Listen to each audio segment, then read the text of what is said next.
All right, it's 5:30. We'll call the meeting to order. Verification for the open meetings law. It's been posted, yes. All right. Approval of the agenda. So moved. I'll second. Okay, we have a motion and a second to approve the agenda. All those in favor signify by saying aye. Aye. Oh. Carried. Approval of the minutes from the December 8th meeting.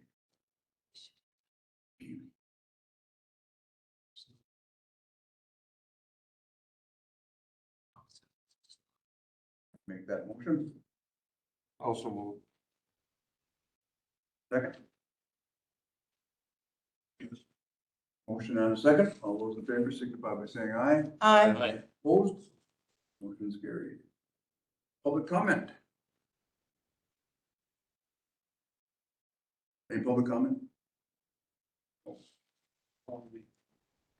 All right, staff report. All right, so package things, we got first of all, a performance report, you have a copy of that, a performance review. This is the end of the year.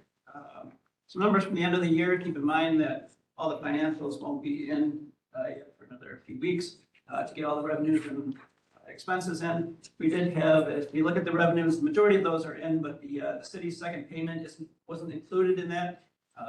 That has been sent in, so that will be recorded. So that again is $26,980, which isn't showing that year to date. So you can see where we're at, a little over 489, 490, about 490 came in revenues. We'll have a few more expenses that will be coded yet for 2025 that will be coming in. I don't expect those to exceed 4,000. I'm guessing closer to 2,000, 2,500. So we did have a little bit more in revenues than in expenses again this year. So we came out pretty good on that. You can see underneath that the chart where we were at with revenues over expenses month to month. And this was a very similar pattern as we had last year. You can see where we start out and we kind of build up towards that April time when our membership's a little bit higher, and then our membership dips in the summer months. We also get a little bit more expenses when we close down the pool and do our maintenance for the pool. So it dips a little bit there, and then it comes back a little bit again in the fall, winter. So any questions on the financials before I go into the membership numbers? A little bit on that. As far as the membership, so this is as of December 31st, 2025. You can see the member numbers. We had 1,825 active members, similar to numbers from last year. You can see, again, like I reported in past months, we do retain kind of a stronger 12-month numbers, as people do have that confidence in Symons being open. We are seeing more of the 12-month memberships being sold as opposed to the shorter term 1 month and daily passes. We had 529 December passes, it's up a little bit from November.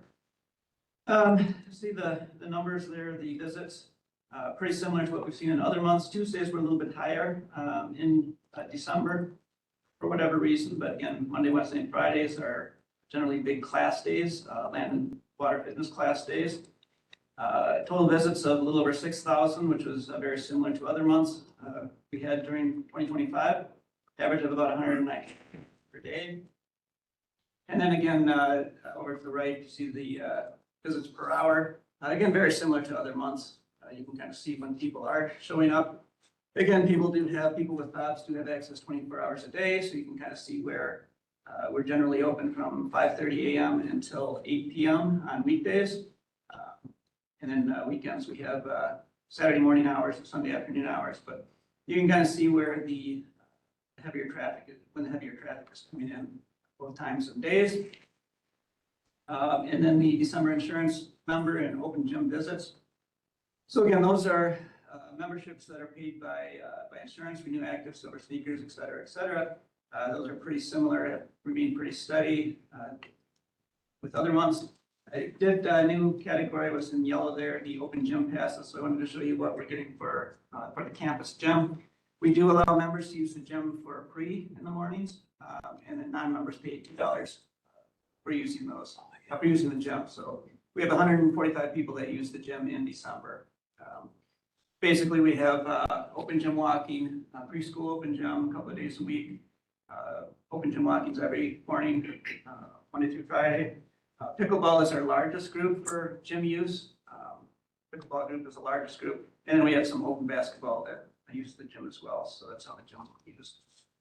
Membership changes, you can kind of see there, month to month, January through December over the year, pretty similar to what we saw in 2024. Starting out earlier in the year when people are in their New Year's resolutions and weather's getting colder, we do have the higher numbers, around 2,000, a little over 2,000. Dips a little bit in the summer and then it starts coming back a little bit in the fall. As you can see, it's pretty similar pattern to what we've seen in past years.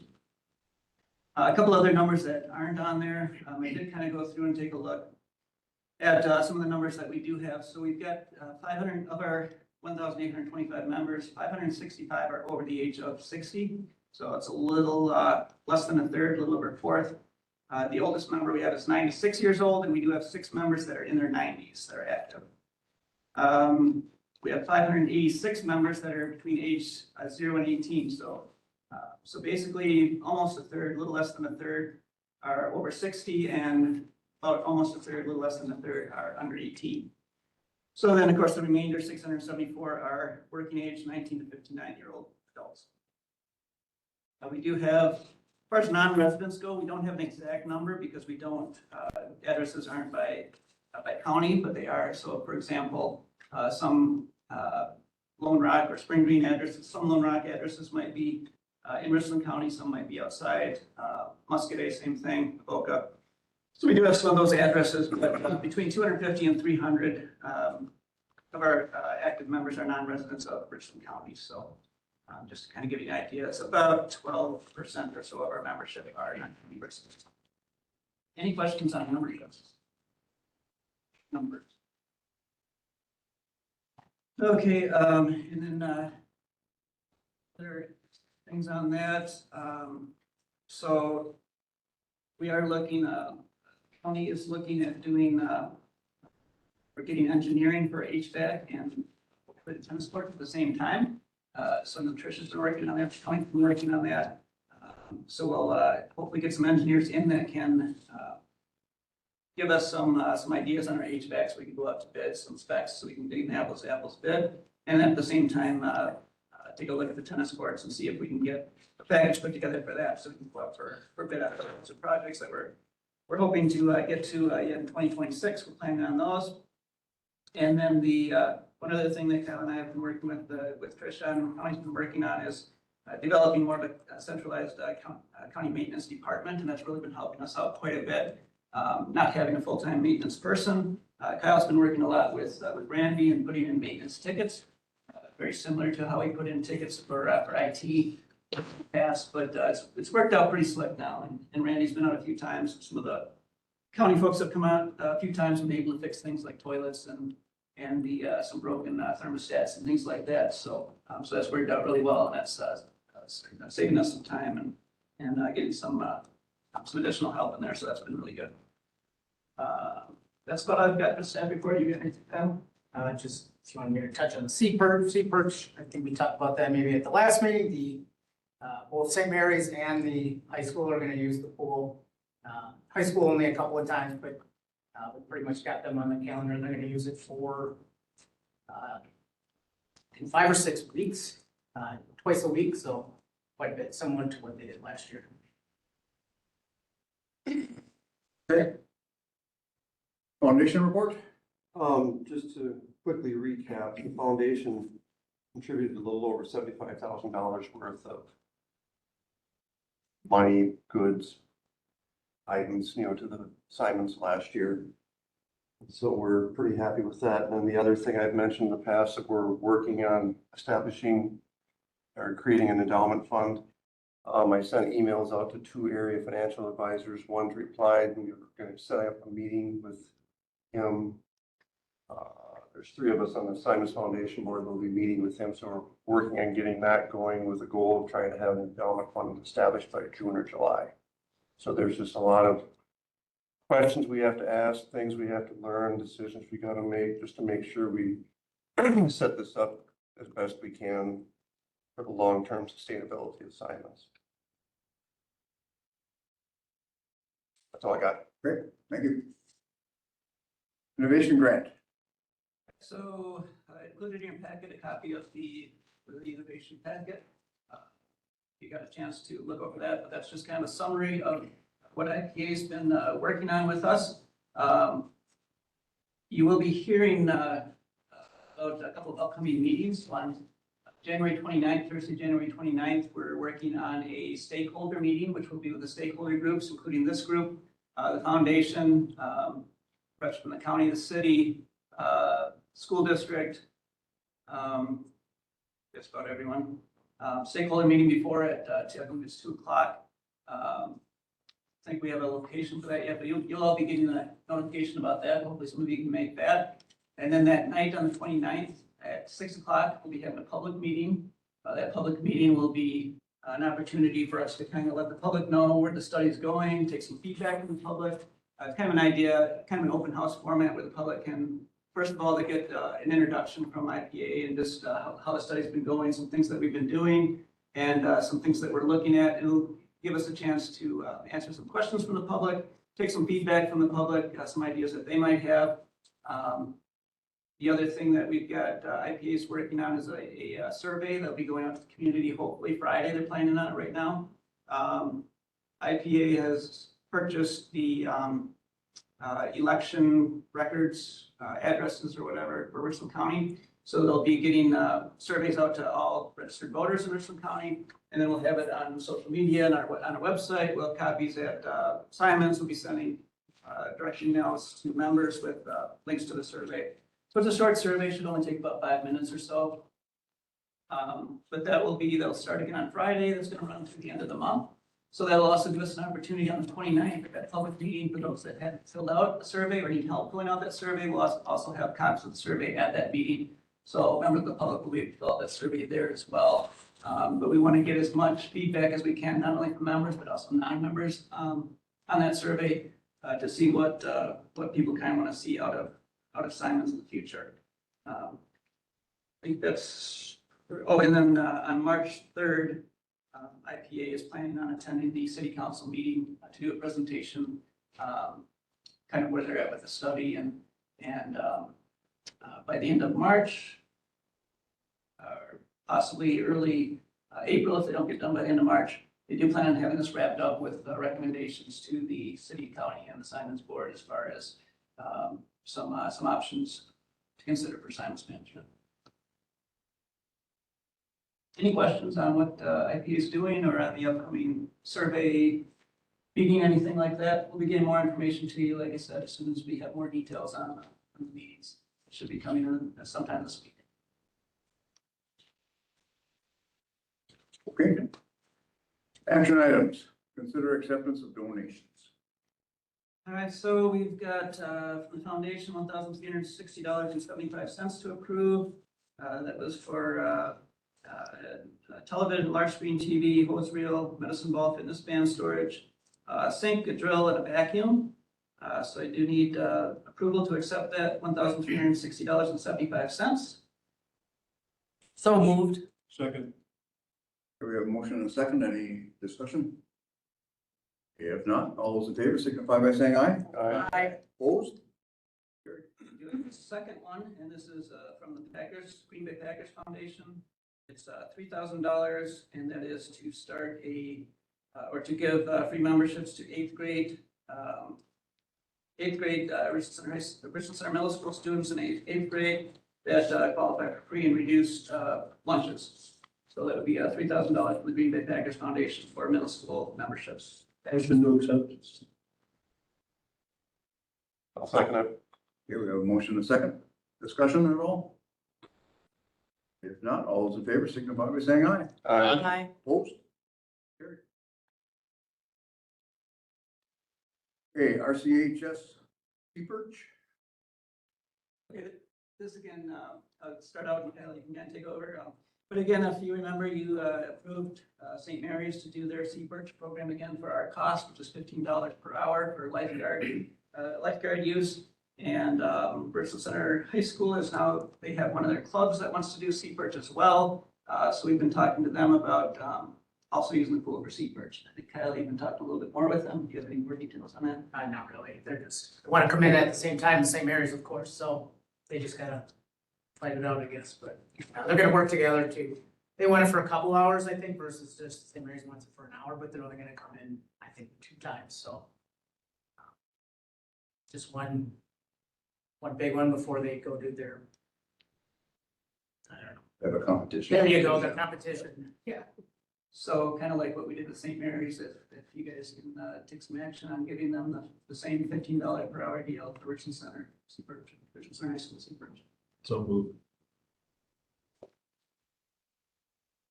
We have a second? I'll second it. Okay, we have a motion and a second to approve the sea perch for Richland Center High School. Any discussion? All those in favor signify by saying aye. Aye. Opposed? Carried.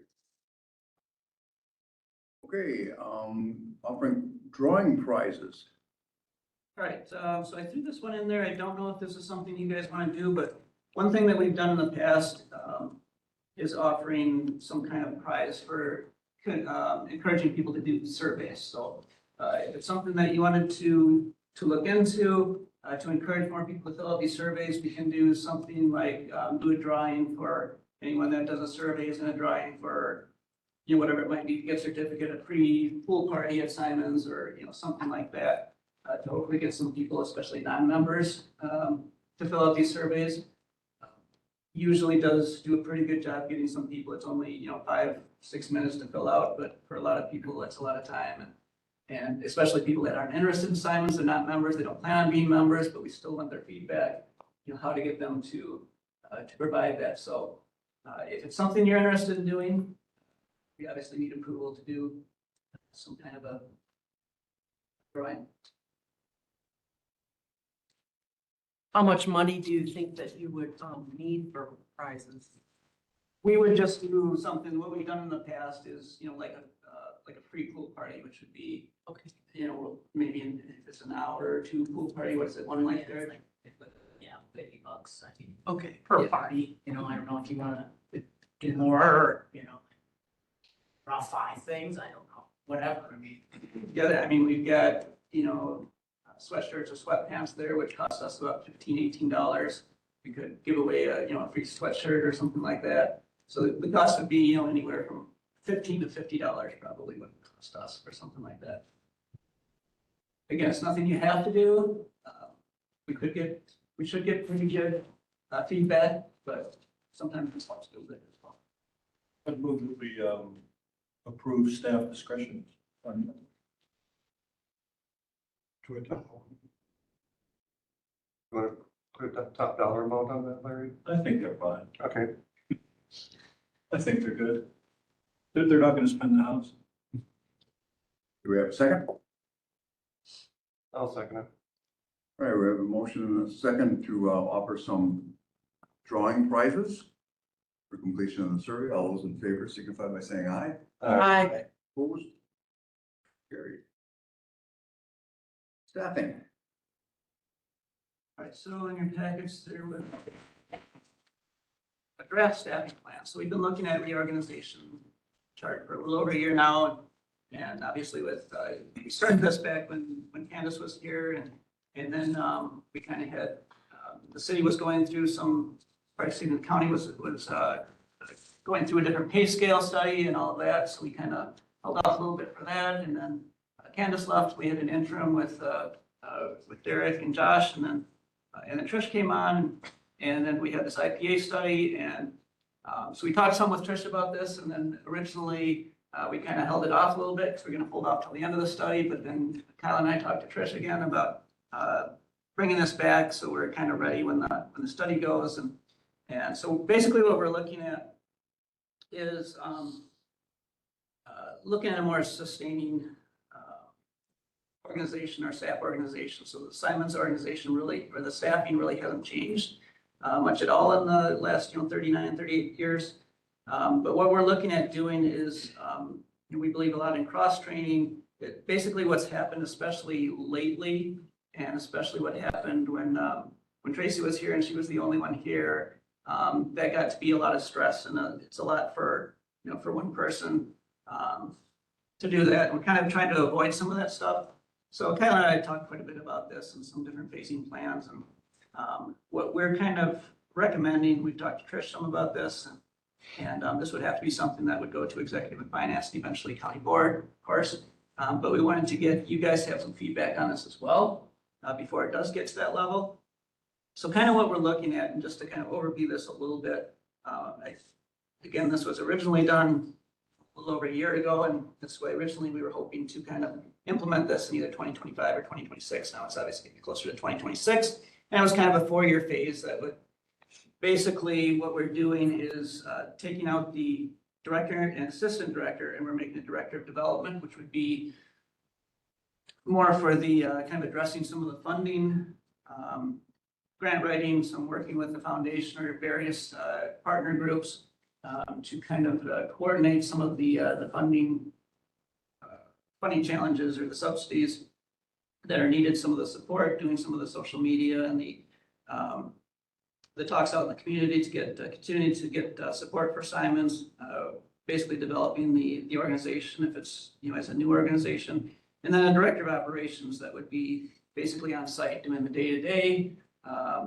overseeing the staffing and getting staffing in place that they need to run the place, making sure the equipment is replaced, and both these positions would work together on budgeting and everything else on staffing, and for example, one's gone, the other one is able to cover for whatever tasks are needed there.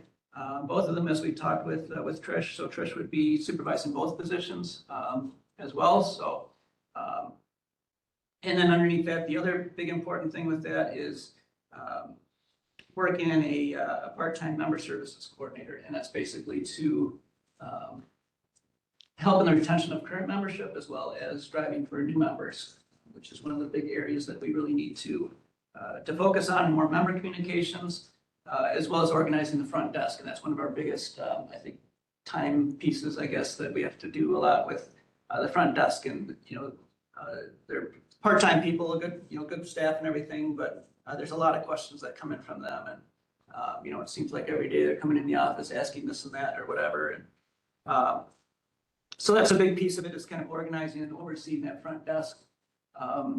The staffing there, making sure that everyone's doing things basically the same. Otherwise, we've got 10 different people, 10, 12 different people.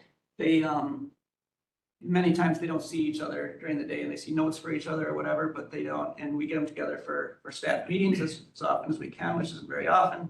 But they've got other jobs that they're working, they're retired or whatever, so they're not able to see each other every day. So what one staff person does might be completely different from what another staff person does to do the exact same thing. If a member's hearing one staff member doing one thing and another staff member doing another thing, that can cause a lot of confusion and just a lot of lack of organization. So developing a member services coordinator, we already have one of our front desk people that has got experience in doing that and is interested in doing that as well. So basically, what we're kind of looking at doing, so the director's salary, my salary would go down 1 grade. The assistant director's salary would go up 1 grade, so they both be paid at the same grade, at grade 14. And then the member services coordinator would be, again, a part-time, 10-hour a week, less than 10-hour a week position. That would be basically bumped up 1 grade from a front desk receptionist. So we do have the budgeting in the 2025 budget to do this as written. Future phases, what we'd be looking at doing, obviously a lot of it depends on how the survey or the study turns out and how the management's going to go down the road. But the initial plan for this with phasing was kind of dependent on kind of how this rolls out. But the director of development may even be cut back in hours in future phases. And that's the savings on that from going away from another full-time administrative position, the director of development. Some of those savings would go into increasing member services coordinator to like half-time, adding a pool coordinator or pool manager that would also help out to like up to a half-time position. So basically adding part-time positions to assist the director of operations in each separate piece. to give additional backup that way. So again, this, the current one, the phase one, this current plan is budgeted for.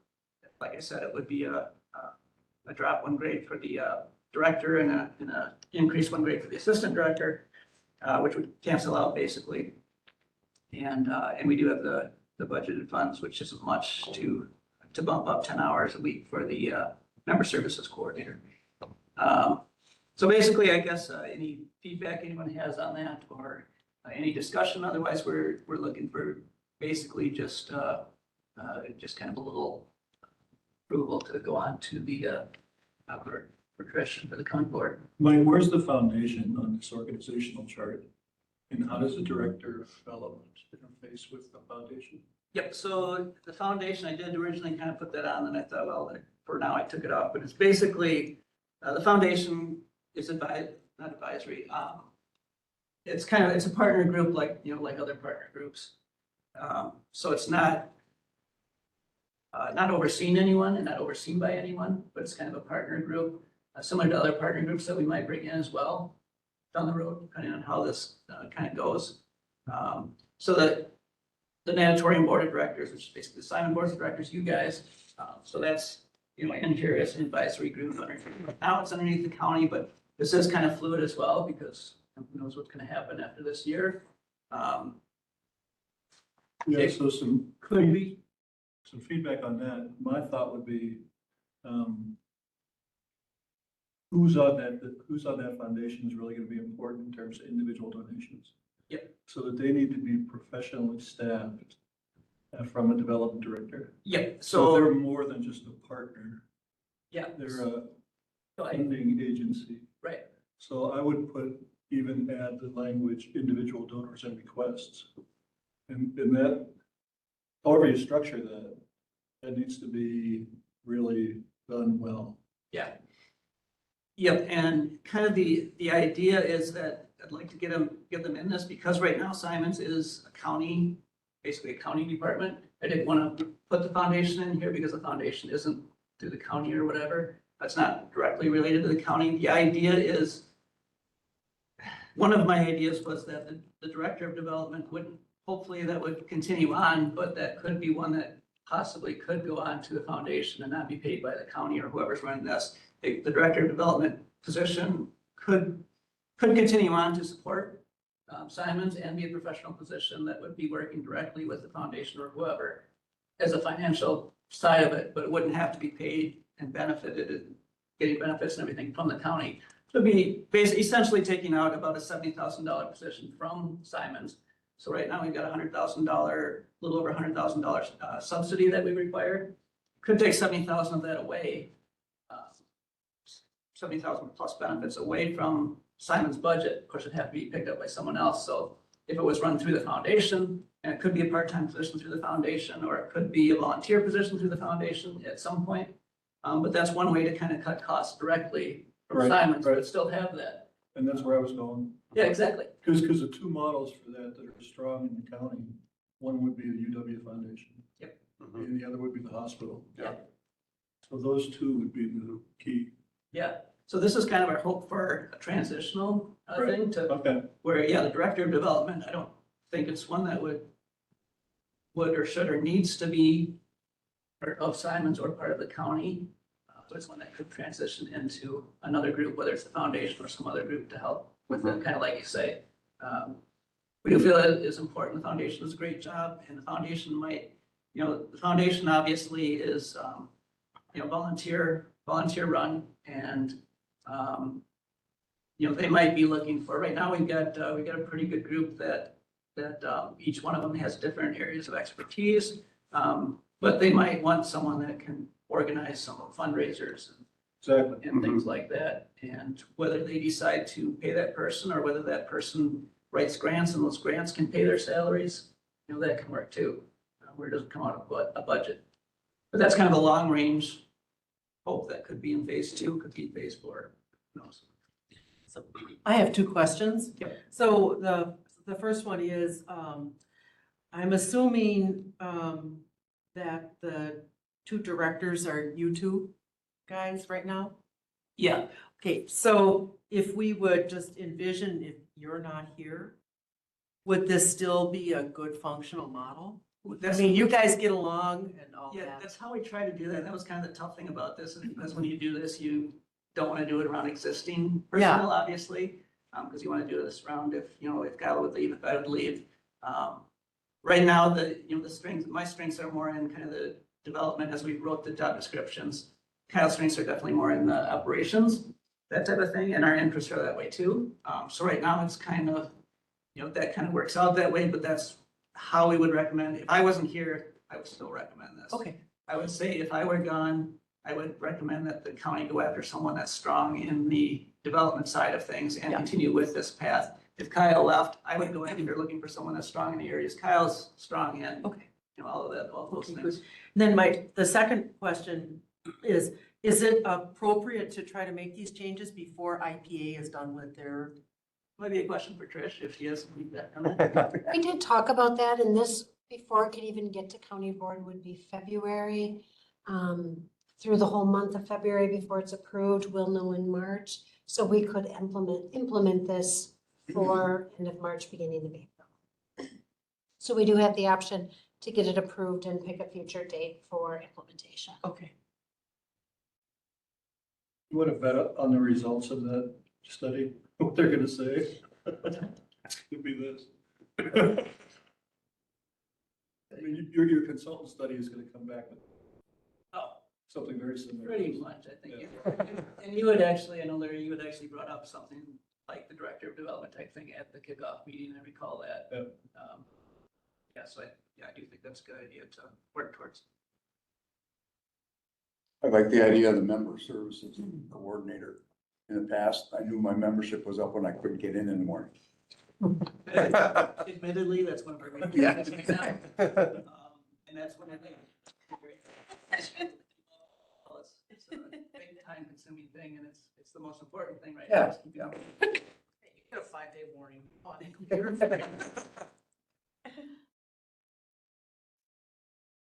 you use the key off by the door. Then you don't Put know. a screen out there. So you need a motion to proceed? Is that what you're thinking? Yeah, kind of like some sort of a feedback that we can take, to the board. So I'd like the board to know that this came from the Symons board and not from staff. Or at least it's got support from the Symons board and not just the staff going to them. I'm 100% in favor of that, so. I'd move that we support this concept forward. We have a motion. Do we have a second? I'll second it. We have a motion and a second. Any further discussion? If not, all those in favor signify by saying aye. Aye. Opposed? Carried. Consider the future space needs. All right, this one included three draft sample conceptual ideas. I want to stress that these are very draft, very conceptual. And we've started working on, I think we've got maybe close to 20 different variations of basic plans. I like to do plans, so I'm gonna, basically, what I did is, first and I included in your packets, 3 different copies, but the top copy is our current floor plan. So again, this isn't 100% totally to scale accurate. It is, so don't come in and say, okay, this door is actually 4 inches north of here. This is probably off a few inches here and there. But I wanted to do something where I can kind of easily move around walls, move around doors, that type of thing. So, so I created kind of the floor plan there. So on the top, that's how the existing plan looks. And what I did on the bottom is I just kind of wanted to show you what it would look like with some changes. And what we did, and Kyle and we brought in Lydia as well, who's one of our fitness instructors, and she's does a lot of construction and everything. We've been talking between the 3 of us about some different floor plans and how we would address some of our needs before we get into, and we're not looking for any action on this right now, but we're kind of looking to start some discussions on how to move forward as we look at some financial plans that we start looking at, that we start talking with the foundation and the community or the members about. Again, once we get through the survey and everything, how we want the facility to look physically. So we do know that, and we've known for many, many years, 20 years at least or more, that we're lacking family changing rooms. That's our number one priority. The fact that we don't have family rooms in there, there's at least 50 members that we don't have coming in because we don't have family changing rooms. There's other members that have told us that they won't come in because they don't like the fact that they don't have privacy in their showers. We talked about some fairly easy fixes on those that we can do. But some people, as they age, like to have a little more privacy when they're showering. Some people can't. We've talked before about the fact that we've got opposite sex caregivers that can't go in the same locker room. Obviously, you change whether it's kids or developmentally disabled people or even older. We do have some older caretakers as well that we struggle with that. So number one on our priority list was trying to get at least 2 or 3 family rooms in there. And that's one thing that you're definitely going to see in the IPA study when we do these site visits. That's going to be probably their number one recommendation, is find a way to get family changing rooms in your facility. They've already said that that's going to be a major thing that's going to come in their report. So we tried to work those in as best we could without spending a lot of money doing a big addition, that type of thing. That makes the most sense. One of the other things that we hear is our locker rooms, our current locker rooms, which have been there since 1987, are way undersized. That's, again, we've talked about that in the past. It's very difficult because they're centrally located. They're kind of locked in there. So we are a little bit limited there. I do have one plan, the third plan, that I can talk about in a little bit, that I did. I was able to expand those without putting an addition on that, but kind of do some stuff inside. And again, this again is very conceptual, very draft oriented. I want to be careful about getting this out because I don't want someone looking at this and saying, oh, too many cooks in the kitchen making too many ideas or whatever. And I don't have cost estimates on these, is the other thing. I'm not an engineer, I'm not an architect, so someone will come in at this. I did look at different things like support walls and support beams. And so there's certain areas that I didn't move walls or put walls because it was going to be too costly to do that. I felt there might be other areas where an actual engineer will come in and say, well, you can do this, but it's going to cost you $20,000 more than if you do it the other way, this way, that type of thing. So that's part of the reason why this is as draft and conceptual as it is. So the locker room's obviously a big thing. The other thing was getting more space for both the fitness classroom and the weight room. Those are big concerns that we have coming to us. And then one of the few excess spaces that we have that we've talked about in the past are the 2 racquetball courts. Racquetball being just really unused in the summertime. We can go days without it being used. In the wintertime, what we have 4 or 6 serious people.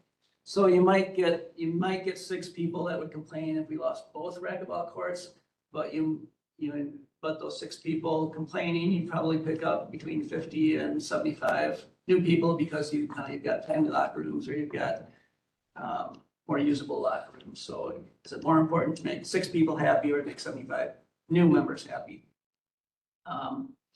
So those are kind of things we looked at. So on this first one on option E, and again, you can see option each, and I do have several subsets of each option. So you can see I've probably spent more time than I should have on this, but on option E, we did kind of work in a couple of family rooms there and where the existing lobby is. I kind of set these up too. You can kind of see they're in the exact same footprint. So this is a plan with no addition. And obviously, anytime you put anything on the outside of your envelope, addition on the outside of the envelope, and then you're talking big bucks. So, then you're getting into 6 and sometimes 7 figures depending on how big you make it.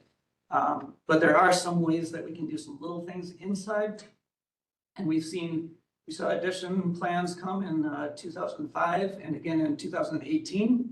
And whether that was foundation or whoever paid for those, nice plans, but they were paid for plans and they never happened. And we still don't have family rooms, which 20 years ago, we had the plans, we need to get these family rooms, we need to get these family rooms. And then we had plans to come up with family rooms and new pool and whatever, and we didn't have the money or whatever happened, COVID hit or the campus closed. We didn't do that. And still we're sitting here 20 years later, we still don't have family rooms. So regardless, we need to find a way to get those family rooms done. This is one way to do it without doing an addition, without putting in those 6 and 7 figure additions, and to be able to do something inside. And then to get those in, obviously that displaces our reception area and lobby. And so what we would do is we would move those to the existing weight room and the office, reception, and lobby, which would be smaller than what we'd like, but at least it would fit in there without doing anything to the outside of the building. And then we would, as you see, the racquetball courts, either both of them would be gone. That would be turned into either the fitness classroom or the weight room. Those could be interchanged. And then the racquetball courts would both be gone. Otherwise, the other option would be moving the fitness classrooms maybe over to the gym or something until we could get the money to do an addition and leave the racquetball courts alone. The other nice thing about having the fitness classroom moved to an enclosed or a place that can be enclosed is it creates an area that can be rented. It produces rentable or rent revenue options. So when you don't have classes, for example, on weekends or evenings that classes aren't being held, we can rent it out for party space. We can rent it out for meetings. It can be rented out for anything like that. Right now, we can't rent the room out because obviously it's open. The room is open with the cardio equipment right there and everything. So that allows us to get a little bit extra revenue that way as well.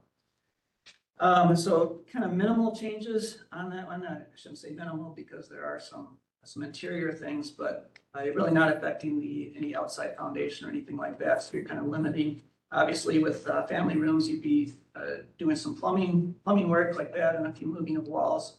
So there would be some costs there, but it wouldn't be nearly what an addition would be. Go on to option G.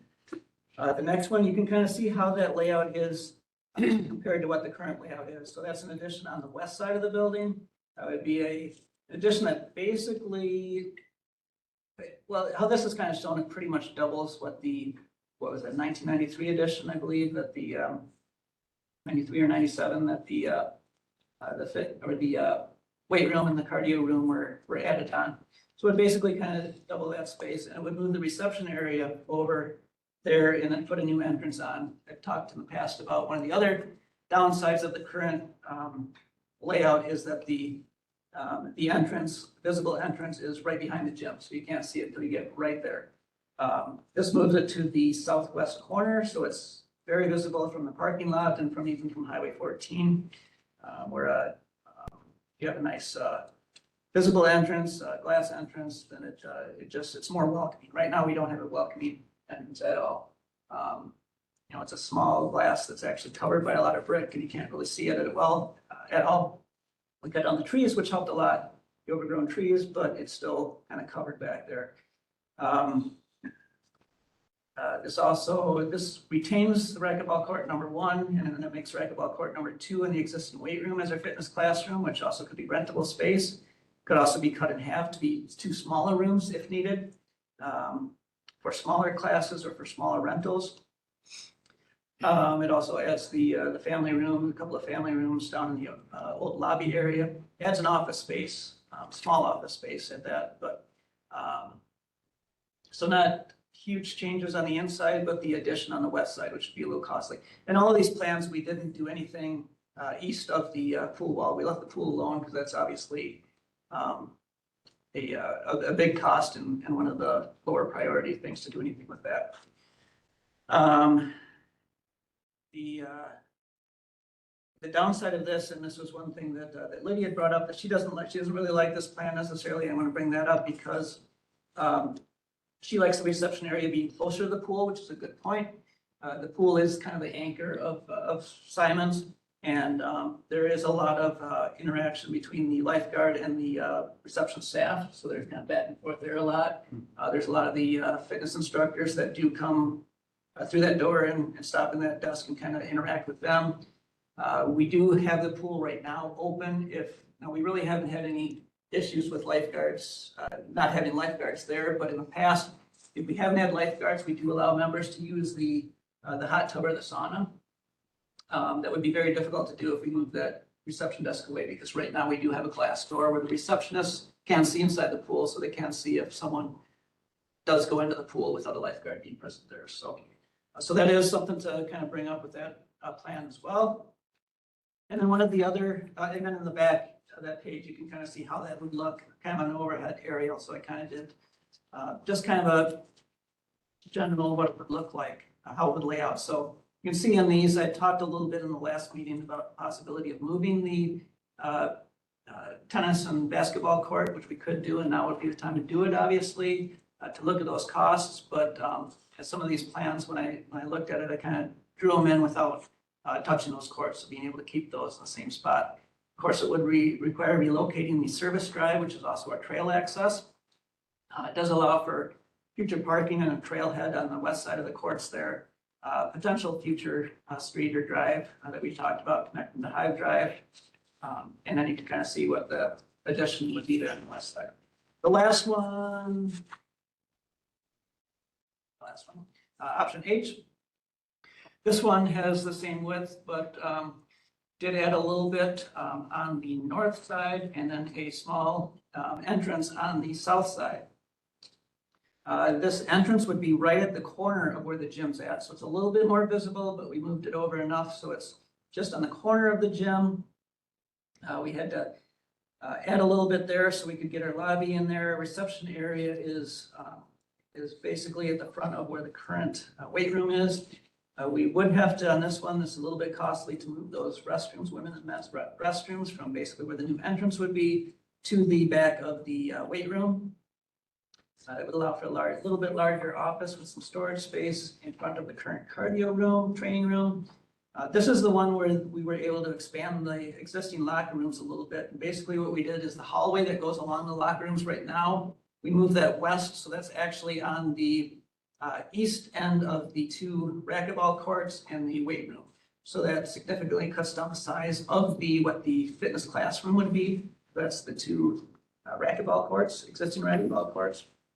So that would be a little bit smaller fitness classroom and be about the size of what we have right now. And then the weight room, cardio room would be about the size that we have right now for those. So it's, with this current plan, but we do have more space where we can go farther to the north, so we can expand that a little bit. I did show a new racquetball court there, so if I wouldn't really necessarily advise that, but the only thing, we are the only place in the county that has a racquetball court. There could be the argument that part of the reason that we don't have more racquetball players is that we don't have any racquetball programs.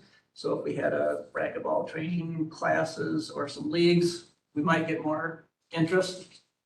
But that does, yeah, wouldn't necessarily have to be a racquetball court. It could be some other space as well. But this, and then if you look at the back, this is kind of how the layout would look on that, similar to the other one. The one thing we had talked some about building on the north side of Symons. One thing that we do have to look, and obviously, we can fairly easily move the existing solar panels.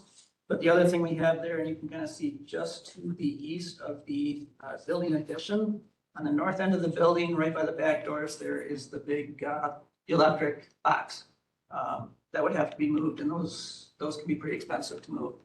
And I don't really like necessarily putting money in something that is like that if we don't have to, because those are pretty expensive to move and you really don't gain a whole lot, especially with the layout of this building. The other thing you have right by that box on that north side of the building is that's where your maintenance room is. And the reason that maintenance rooms are put on the outside of the building is because we need access on the outside of the building. So those have to be on the outside of the building. So if we add to the north side of the building, then we're covering up that maintenance room. Then you're looking at moving the maintenance room, and that's where your expenses really get pretty wild. That's where all your filters are, that's where all your pumps are, that's where your boilers are, that's where your brains are. So, so building on the north side, can be done. The others, when you go on the northeast side, that's the pool there. So building on the northeast side of the pool, we talked some about locker rooms there. Then we've got to get people to the locker rooms on the inside somehow, which is a little bit difficult. Storage is probably the best option there, just with the way the layout is. We also potentially have some land on the east side But again, that's the east side. There's the pool in between the lobby area, and so it's kind of pattern and traffic wise, it's kind of difficult to get there. So it's a good storage area, but other storage space, but other than that, it's difficult to do. So building off the west side and building off the northwest side are the best options or the easiest options for flow as well. Building on the south side would be good, but the gym's right there, so we don't really have a lot of space, and we've got to provide for setback there as well to provide all of those. Other than that, that's kind of how we wanted to start getting some conversations going, and what we want to somehow get into eventually with some of this study is we don't want to get people too excited about additions and building and things like that, but we do want to show that we are addressing those things that people have been saying they needed for years and years and years. That's the family rooms, family change rooms, and we've also, Kyle's been looking a lot into renovating the current locker rooms, which really needed really bad if you've been in there. So, so he's been looking at those as well. And there are some little things, like I mentioned, we can do about putting in some existing partitions to make those a little bit more private. Some of those shower stalls, a little more privacy, but we're still a little bit crunched for space. Those are some things that will come out with the study from IPA, as well as the lack of space in the locker rooms, which was apparent with some of the other site visits. Yeah, other than that, I guess that's about where I'm at right now. So basically what we're kind of looking at is to start get a little feedback for kind of what ideas you guys have as far as getting some of these priorities addressed. And obviously we're going to be waiting to see more from this study, and working with the foundation and other groups as far as what funding we're going to need, and we're nowhere near getting to a point where we need to pay for an engineer to get some of these costs in. But I know we are pretty curious, because I know a lot of your opinions will depend on what's the cost difference between this option and this option, and is it worth 20,000? Is it worth 100,000? Is it worth $1 million? So just looking for feedback. I like your plans, and I like some of the ideas. I just would like to ask, did you ever consider putting the fitness rooms on the outside, so there's windows?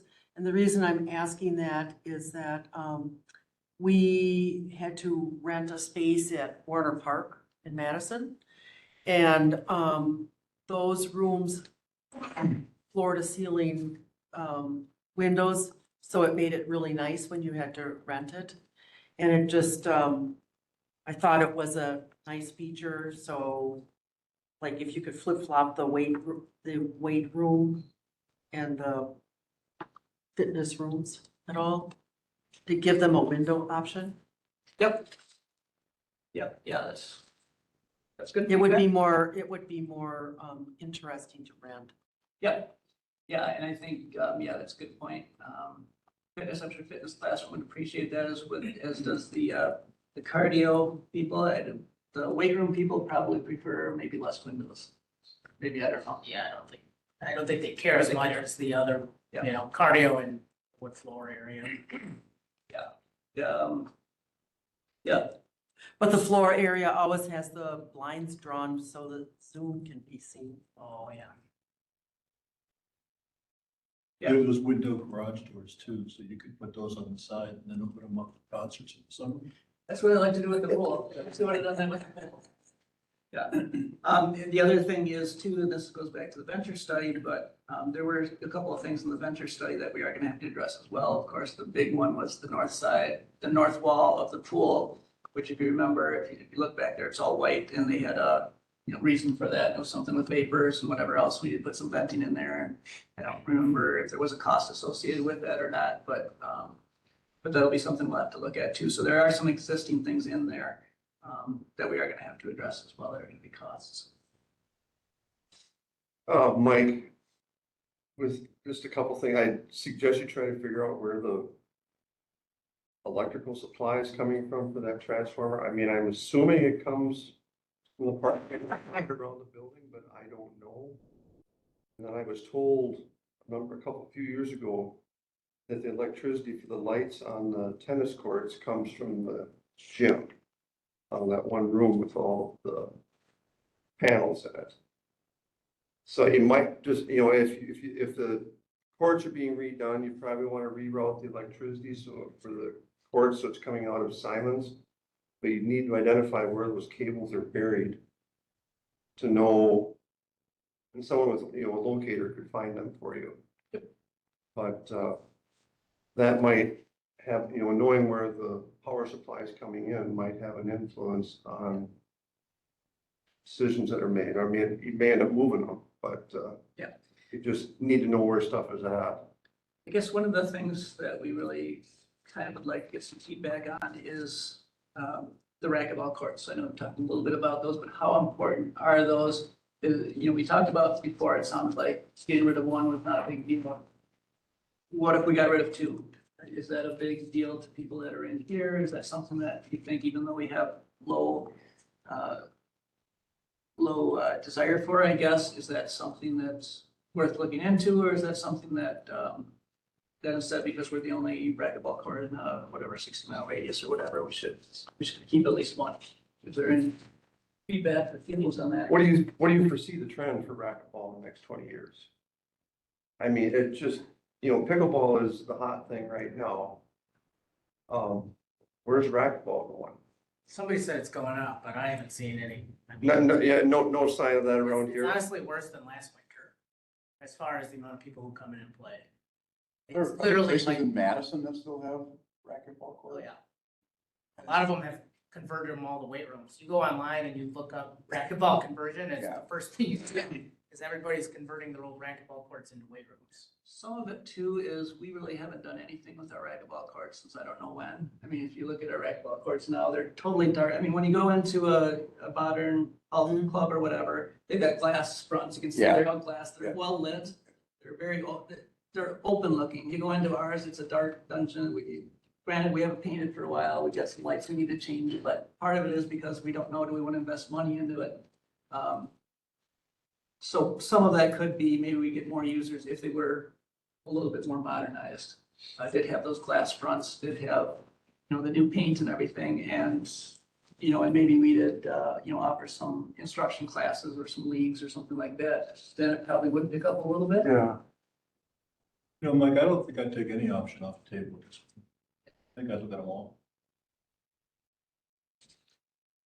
Just looking at option G, if you're to the effort of putting an addition on that side, why not bring it farther down to the south as well, get it building out closer towards the parking lot, there's much more entry space, more lobby space. Give you a lot more flexibility for, if you, like I said, if you're gonna do that anyway, it's how much more to do it a little bit bigger, and with any of the options, we're gonna invest some money, let's do it the right way, it's not just limp along. How about in, well, yeah. I guess one thing I'm kind of looking at is it worth it now to, for example, if looking at, now in all of these plans, I pretty much got the family rooms in the same area, and that's where the existing lobby is now, partly because it's right next to the pool, and we don't have to, we got that direct access to the pool, partly because it's next to the women's locker rooms, we got plumbing right there and everything. It's only a couple of family rooms, so it's not a huge size, but the other nice thing with that is it's something that we can do now rather than waiting for, it could be 5 years or 10 years before we do get the money, especially if we are doing a larger addition, then we could be talking, million, 7 figures or whatever, to get that in, rather than doing plans and saying, okay, in 2035, we're gonna put this addition on, and then we can come with our family rooms. Well, that's another 10 years away. And when we look back 20 years ago in 2005, we had plans to put in family rooms when they had plans for the addition on the north side of the building back then.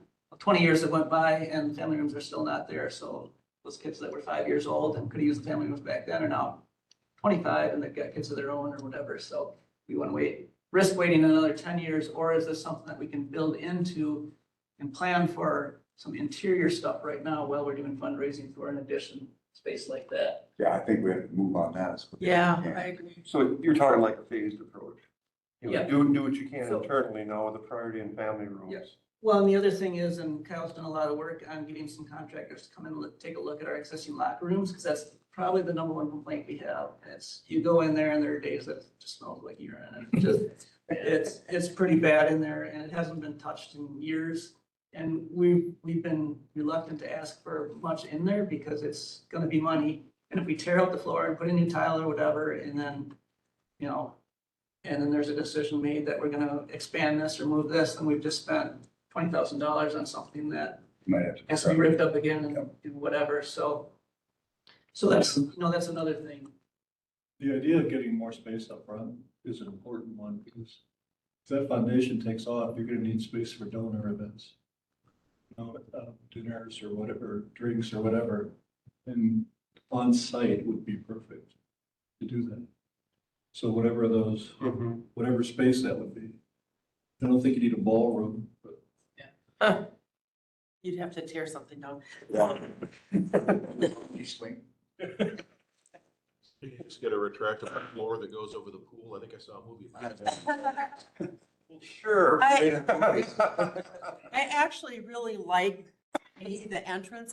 Would you explain again what Lydia's conflict is with G? Well, she just made the comment that she's not sure about the reception, she didn't like the reception area kind of being open like that, and then also being that far away from the pool, where Okay, you can't really see or it's difficult to see the pool, okay. which is a good point.